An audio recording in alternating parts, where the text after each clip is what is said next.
Man, I am excited about this podcast. We haven't done one like this for a while. Yes. We've moved into a new office. We're busy building out this podcast studio of ours, and but it's backed by popular demand. All three of us.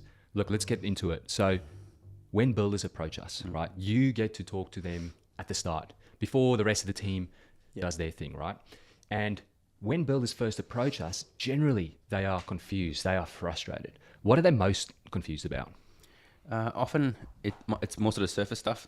Like if I look at how the conversation will start, so often the frustration is getting overlooked for projects. If they are trying to reach out to architects aren't giving them opportunities. People going elsewhere for a matter of tens of grand, for projects. Anyways, as we dig deeper, the big thing and the most consistent thing that comes out is, even if I go deeper than obscurity, because obscurity is the sort of big problem we help them with, but it's lack of clarity, and they don't necessarily have a vision. So when you say lack of clarity, what do you mean by that? Yeah, so they kind of know where they're roughly the direction they might need to heading in, but they don't know how to really make it happen, or it's sort of empty box. They're stuck, right? Yeah. What do you feel like they're most stuck with, Andre? Like at this point in time? It's the big thing of differentiating. It's like standing out above the other builders in the region. Why do you need to stand out? Well, if you stand out, people see you, people know you're there, and that you can solve their problem. Yeah. Yeah. And I mean, in the context of what you just said before, like getting overlooked by architects or, by some clients, it's because they don't see a point of differentiation with you. Yeah. They obviously see that with someone else. Yeah. And that's frustrating, man. That would be frustrating. You put a lot of effort into this business. 100%. A lot of the guys we're talking to, it's not their first year of business. They've been in it for a while, so they've been putting in blood, sweat, and tears, and it's incredibly frustrating for them. You're doing that. You put all that. A lot of the guys listening to this would know about putting, the tens of hundreds of hours into a quote, and it doesn't go anywhere. And turns out you just use it as a price check. Yeah. And I mean, when we talk to clients about that, and then or prospective clients or builders, right? When we talk to builders about this, and we ask them like, well, do you know what makes you different? Like, what do they normally say? Well, generally the big thing is just like, oh, well, we're professional. We're very professional. We're good at communication. We're very timely. We build quality. We build quality. Use good materials. Yeah. We deliver on time. We keep it to budget. Some might even say, look, we've got some cool software. Helps us track projects. Helps us communicate with you. Yeah. So how many times do you guys hear that list? I think I was talking to someone about this yesterday because they mentioned some of those same things. I didn't ask them. They just started talking about it. And I said, interestingly you say that. We used to ask that question, what makes you different, on the calls that I'd have with guys. And I think after 200 calls, this is now 4 or 5 years ago, after 200 calls, I just stopped asking because it was just the same thing every time. And it was pretty well like those same ones you mentioned. And do you find the builders, when they say those things, like, we build quality, we're professional, on time, they believe it. They think that's them unique. That's them being unique. Yeah. So, when I say they believe it, I'm glad they believe it. It's very important. But they believe that they truly are different. Yeah. But the problem is that is how they're communicating their difference. Yeah. They're using the same vocabulary as the builder next door, who also believes it, but he's using the same vocabulary. Yeah. I build quality, I build on time. So you imagine a prospect, their prospective client, talking to them and then goes next door and talk to the builder. They're going to go, hang on a sec, you're saying the exact same thing the guy said next door. So all of a sudden, those great attributes that you thought made you different and unique are now obsolete. Yeah. So now, so all of that is gone. And now the remaining thing that the client looks at is the price. Yeah. So then I guess if we boil it down, what's the real problem at the end of the day? What's the solution to overcoming that, where they just compare you apple to apple and then it's just price? It comes down to price. Yeah. I mean, if I could simply answer this, most builders are not clear on their vision, right? They're not clear on their vision. And the thing we found is if you're not clear on your vision, one will be assigned to you. And that might sound a bit funny, but it's true, because if you don't have a vision, the market will assign a vision to you. And that vision might be, well, you're not the builder of choice. The guy down the road is the builder of choice. Yeah. So what's a vision though? If we just kind of just get into that quickly, what does vision do you mean? think in your own words? I think, I mean, that's the purpose of this podcast today. And we've got some good stuff planned. So I want to keep some of the good stuff for a little bit later. All right. We won't jump ahead then. Yeah. All right, so what does it mean when builders don't have a vision, JB? Well, when they don't have a vision, that's a big problem, and often it's an unforeseen problem. So they're not seeing it. It's like they're not seeing the stick that's caught in their spokes. They're trying to ride, and they don't understand why it's not working. So often the problem is because they're not clear on their vision, they're not clear on who where they're trying to get to. They're not clear on what they're trying to achieve, maybe on their ideal client, which means they're then often communicating this is like 95% of the time or more, they're communicating a very general message. And then that is very observable when they go, well, we build on time, we build to budget, because those things are so generic that I could apply those to McDonald's, and I wouldn't be able to tell the difference. If you said what makes you different, those 4 or 5 things, and you read them with no context, I don't think you could place them as a residential builder. Yeah. And that's a huge problem. And that's probably going to make you struggle to find the right clients that actually value you and they completely trust you on that journey. Well, imagine someone goes to like a product store and they pick up a product off the shop and they read in the back here, little mission statement from the company who made the product, and it says the same things. And they go home and they meet their builder and presents a proposal, and he says the same things. They're going to be so subconsciously, I think, confused. Yeah. So I guess, when we boil it down, so when builders don't have a vision, you're basically saying they don't have clarity on the direction. And this causes a lot of problems, because this means that the builder will find it hard to find clients that value them being that expert and really trust them. Same with architects. Like, architects will find it hard to, value and trust the builder, because you don't have that clarity. You find it hard to educate them and set yourself as that expert that's going to take the vision, the plans of the home and make it reality. Like, builders play a massive part, obviously, in building homes. But that also then comes down to the team as well. Yeah. Like, the team won't, if there's no vision and no certainty, like where they aiming towards or where they're going, then that's going to huge. What have you found, talking to builders? Well, a big part about our process, which I know we'll get into in a sec, is to help our guys get clear on their vision, and then to help their team really get on board and buy into that vision so well so that they can regurgitate it and articulate it. Yeah. And that is so important, because it means when they are left alone on site, they are conducting themselves in line with that vision. When they are meeting, if they have to say hi to the client on site, they're conducting themselves in a way. When they're driving to Bunnings to fetch something, they're acting in line with that vision. And it just makes a world of difference. Yeah. So why would you guys say, do people not get into this thing of getting clear on their vision? And I think the thing is, some builders think they've done it already, right? They're like, Yeah. I've done a vision exercise, or maybe they call it something else. Maybe it was like a bit of a goal setting exercise. Maybe they did it with a mentor and so on. Or and they do like their website or branding, or they might do a values, mission, vision sort of stuff. Like a questionnaire. So some think, well, I've got that clarity. I did it like a year ago or 2 years ago.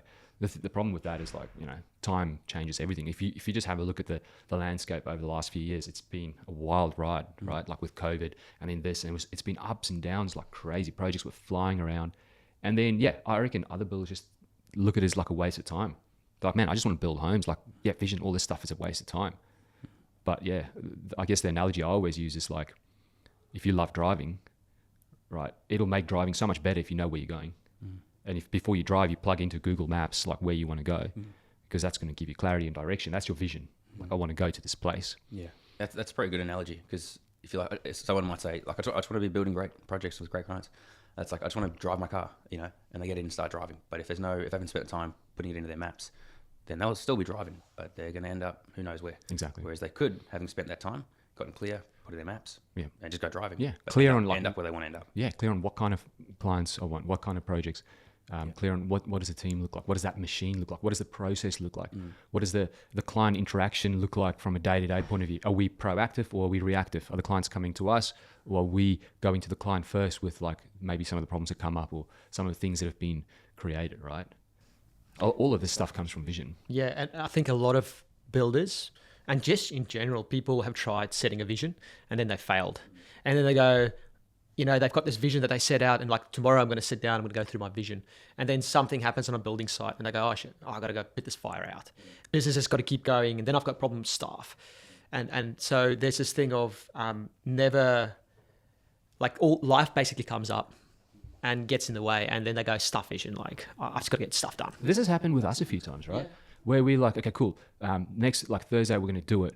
And then, I don't know, someone's sick, or, in the team or something, or oh, I've got to quickly just deal with these things. So sometimes I feel like that whole coming up with a vision thing is a bit like playing hangman, where it was like, here are the dashes, that represent how many letters, and you just got to fill it. And so you're just like, I just need to fill these gaps and just if I just put this powerful sentence together, there's my vision, which just is the wrong way to go about it. It just lacks any substance, and then you have to truly believe it. You have to truly be like wholeheartedly buying into that vision. Yep. Otherwise, it won't mean anything to you or your team or your community.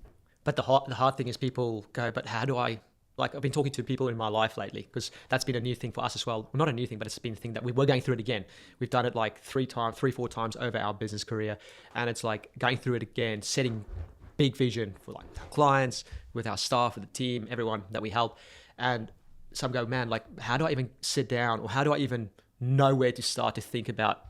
Yeah, 100% right, Andre. And I think the big problem that we found is that, builders or anyone for that matter, that the reason why they don't do this whole thing is because they don't have the guidance and they don't have a clear framework, right? To get clear on your vision, you have to go through a very particular set framework. You can't start with the small little details. You've got to start with a big picture, for example. And there's a method to this whole thing. And I mean, yeah, that is so true. And I mean, like Andre and I experienced that in a way the other day when we were driving, and you and I just caught up in the morning, and then we had a meeting with a client, or a client wanted to introduce us to someone, and just hanging out and having those certain discussions. There were several things that happened in a certain order that allowed us to get a conversation to a certain level.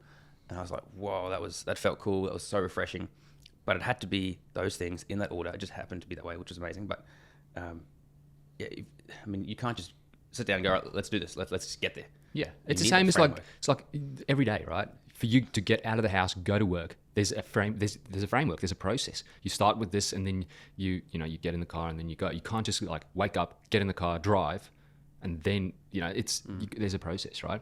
And I think not having this guidance and this framework, and not having a vision, this is, I guess, the big problem. Before we get into it, is like this whole approach leads to like burnout. This is where builders start feeling like, man, running a business or running a building business is just hectic, Yeah, and it could just be like, man, like I feel uninspired running my business. I've been smashing it for a few years, and COVID's come and thrown this whole curveball, and now I'm just like, man, I can't dream bigger. I'm struggling to dream bigger. And then that's like what you're saying, the burnout thing comes in, because then now suddenly they're like, where are we going? Yeah, and when you feel like that, like why would you want to market? Why would you want to create your message and put it out in the marketplace? Like, why would you even bother? Why would you want to talk to? Well, you wouldn't if you're not clear on trying to get anywhere. Yeah, you'll just be like setting out, like being in that reactive mode every day. And that's often where I find guys on that call with me. It's like that's where they're stuck. But a lot of the builders that we end up talking to also have, they've got that drive in them, and so it doesn't sit right for them just to be stagnant. And maybe it's with a bit of fear, because they try to go and achieve certain goals, and they got hit. Who says it? Muhammad Ali or Mike Tyson. Everyone's got a plan until they get punched in the mouth. Mike Tyson. Yeah. Mike Tyson. So it can be scary, but they know that the whole like sitting stagnant is not going to work. Yeah. And then it's about getting them a framework to buy back in. Yeah. And then you need a team to buy. So let's go into it. Let's go into that framework, right? So let's just set the stage. So getting clear on your vision and getting clear on what makes you uniquely different will help you attract your ideal client, right? And build trust with them. On that, I want to unpack that, because I think we sometimes discuss this sort of stuff, and it can sometimes sound airy-fairy. We all know how there are certain steps involved, because we've done it hundreds of times with clients, thousands of times. What does it actually look like for someone who's never dealt with this sort of stuff? We're talking about vision, and then we're talking about the outcome that they want. There seems to be a big gap. Yeah. Well, we can talk about like kind of like the big picture process we go through with clients. But I guess, before we go on, like what's the one thing you should walk away with? You walk away with a one single page focus, like everything's on that page. And that's kind of like reverse engineering that. And then that's how you need to set it up so that you can pull this thing up every day and get inspired. Let me play real dumb here. I've got this page. I walk away. I say, thank you so much. Yeah. Then what? Well, it should set some of the foundations, like who what? You are, who you help, right? Your team, what does that team look like? The clients, like external companies that, like... Okay, so again, I'm playing really dumb here. How is it physically going to start showing up in my world. Well, now that look, I've the got thing this is, clarity. the thing is the one pager, right, that we're talking about. That's not your vision. It's a reminder of your vision. Because you're going through this exercise, it allows you to set your vision within yourself. And the one pager is there as a reminder to you and your team every single day. And it's a reminder, like for us, for Biz Video, for example, on like what campaigns, what stories, and everything we create from there. Okay, but from a real practical point of view. So let's say, for example, through this vision exercise, before you went into it, you were a bit of a generalist. You were doing all different type of building. The one page focus, right, again, is a reminder. So it should lead you to a point where you get so excited about something that you're going to go and aim to do. So for example, for argument's sake, I'm just going to, let's say you're on the Sunshine Coast and your vision is like, okay, fantastic. I want to build 3,000 granny flats by 2030. Okay. I want to give, like, let's say, for example, parents that are now that like where the kids are out of the house or whatever, I want to give them maybe a smaller place to move into or another income or whatever, right? That's what I want to do. That's my vision. All right. The whole like top level. So from there, what does that mean now for your marketing? You're clear. Like you're not going to be talking about, okay, we do decks, we do architectural builds. Like we do granny flats and we do them really well. And here's our process. And here's what sets us apart to do that. We've got a real clear process. We've got a team that's got this, this, and this. So, you know, yeah. So it's a bit of it's really hard to explain because this is the key and this is why vision is so important. Every single builder is so uniquely different. Okay. And if you don't do this whole vision thing, you cannot get to a place of like, this is what makes me different. This is what I'm going to go after. You're just going to be sitting on the couch on Instagram, looking at other builders, what they're building and go, yeah, that's what I want to build. That's my vision. So you're just buying into someone else's vision. That's definitely. Does that make sense? Like, is that tangible enough? Yeah, that's nice and tangible. Vision is always an airy-fairy thing.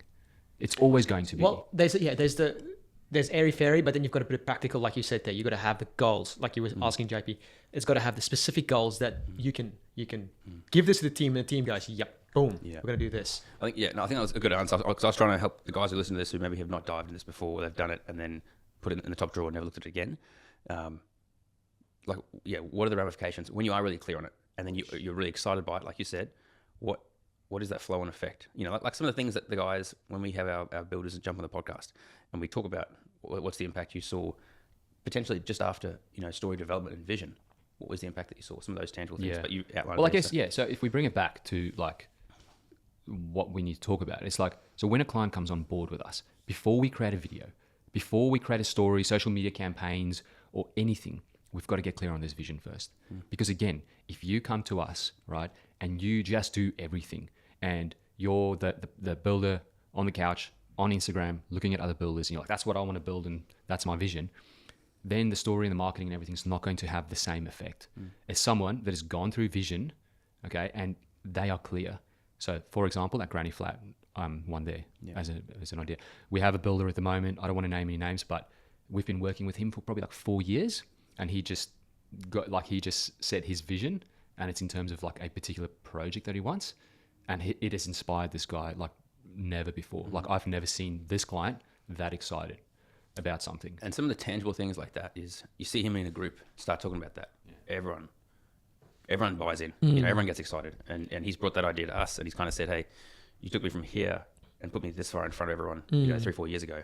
I want to do that again, and I want to get this very tangible goal." Yes. And so like, I mean, how many group discussions have we had as a team? Because now we're so excited to help them do that. Yep. And so it's got, good vision and people want to buy into it. And like, what's the ramifications of that? If you look at that, if he talks to a team, that's going to inspire a team. If he talks to it's inspired us, right? other industry in his sphere, whether it's an engineer or architect or whatever, it's going to inspire them. Or Biz Video. Like or we're helping him, right, with stuff. We are so inspired. The whole team's talking about this guy, like coming up with ideas and so on for him.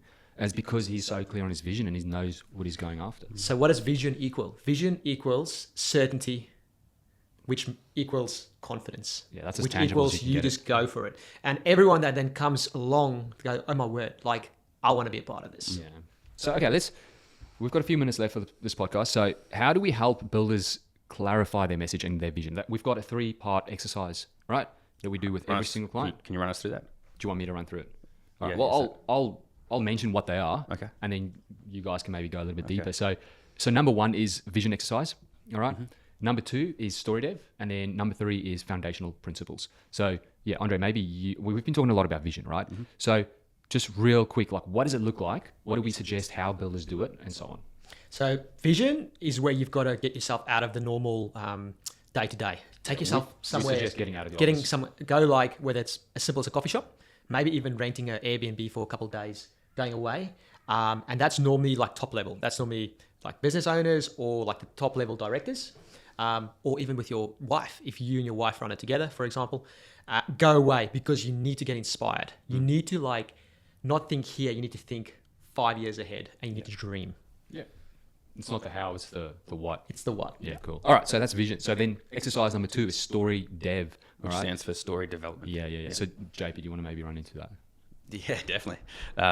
Story development is then really essentially where we help our builders get clear on the sort of the clientele, and really start molding the messaging around how we're going to be going out and really putting out a message that resonates with the right people. Yeah, and this is your chance to understand and clarify what makes you different. And I think the clarity, again, going back to the tangible sort of stuff that I've been pushing on this chat today, is when you're clear on that, we've seen and heard feedback from our guys, the direct impact on, well, it changed the way I write emails to clients. It changed the way I talk to my team, the way I describe the project, the outcome, our clients to my team. It changed the way I talk to my clients or prospective clients on calls. So, yeah. And we usually suggest like do it with your team. Like again, going back to getting your team engaged, Getting This the is a buy-in great- from them. and then foundational principles. Yep.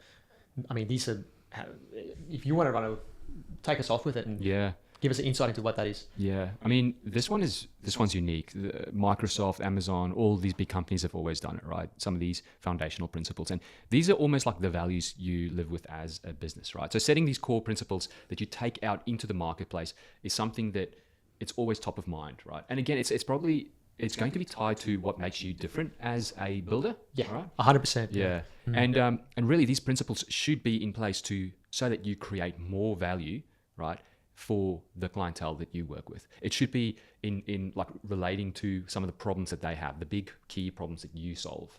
All right. And again, this should be on your one pager because this will demand your team, yourself to, come to work every single day and live by these foundational principles so that you can achieve the things that you're ethically bound to, right? Based back to your vision. And like as an example with ourselves, we've got one of our values is the fishy effect. And what that basically comes down to, everything we take on, if there's this much input, there's got to be bigger output or result thereof. So when we help our clients, when they invest, we want bigger output result for them. Yeah, and it's also finding like a better way of doing something. Yeah, right? it's helping with that decision making. So everyone in the team knows that, and then it's like a core belief that it just helps us steer the ship in the direction. A funny story to maybe share on again, that real tangible and how it looks at the outcome. You guys will know this story, and I think I've shared it on the podcast already, but one of our clients who was sort of on the fence about coming on board with us, and he does sort of, is a developer, estates, sort of over 50s and that, and incredible visionary, and we've sat and listened to him, and when he opens his mouth, you can't help but buy in and just be absolutely inspired in terms of what he wants to achieve, and it's just so like personal. It's not about the money at all for him, which is really, really powerful. And then, so you hear him talk. And then for him, the big factor about what was the final linchpin to coming on board was hearing someone in the office pick up a phone. And he doesn't know who they were talking to, but he heard them describe what they do as we build homes for old people. Yeah. And he was like, oh man, okay, that's got to change. Yeah. If I'm here passionately driving and delivering this vision, I need everyone to be able to articulate the vision and be buying into it. That's right. Yeah. So no, that's good. So I mean, yeah, if we combine all three of these exercises, so vision, story dev, and foundational principles, at the end of the day, that gives our builder clients clarity. It gives us clarity to help them with their marketing and so on. It gives them clarity on like how to communicate their true value to the marketplace. They can go out with confidence, right, knowing what problems they solve for their clients, whether it's building, renovating, and so on. So it changes those conversations, especially that when you first get in touch with, or when you first go on site with a new prospective client and so on. And really, it helps the builder avoid becoming stagnant. That is why we suggest revisiting these three exercises every single year. So we get all our clients, right, every single year to do it. We've got clients that have been on with us 6-7 years. They've been doing it all along. They've been evolving that vision, all right? And sometimes it's a very, like we stop and they run through a module for that. And other times because we're having consistent catch-ups with the clients, they might not even know, but we're continually asking or planting questions and stuff to ascertain how that vision has evolved. Yeah. Just to add some tangible clarity to that, yeah. And yeah, if you're a builder and you need help with this whole vision, like consider booking a call with yourself, like JP, right? JP will take you over all these things in more depth on Zoom and how it actually ties in with marketing as a whole. But yeah, it was a great episode, guys. Any last words? One thing that I think maybe I'd like to share is this whole vision thing is a massive, massive part. And I know we've shared that, but if there's some consistent feedback we get from our guys, and I think of especially the builders of ours who have gone elsewhere prior to coming to working with us, they've tried other stuff. And a lot of the time they've tried similar stuff to what we may do, but it hasn't had the impact because this is a huge missing part. The reason why we're able to create amazing stories is, one, we have a very talented team, but also because we spend time on getting clear on the vision first to ensure that story is second to none. Yeah. And helps you as an individual and as a business differentiate yourself. That's awesome. Yeah, 100%. Thanks, guys. Thanks, guys. Thanks so much. Thanks, guys.